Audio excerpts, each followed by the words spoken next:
Hi there!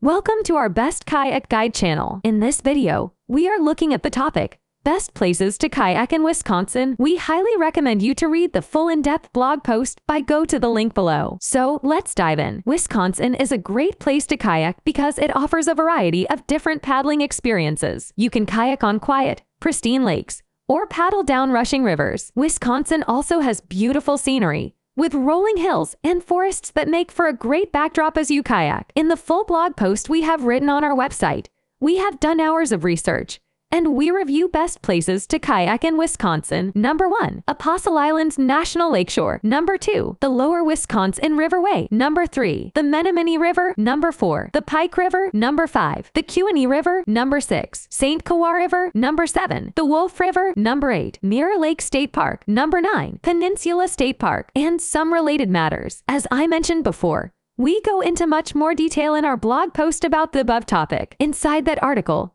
we dive into each of the areas above, covering many more questions around them. Just click the link below, and you can read all about the research we have done on this topic. See you inside the blog post, and let us know if you have any more questions in the comments below. Have a great day, and thank you for checking out bestkayakguide.com.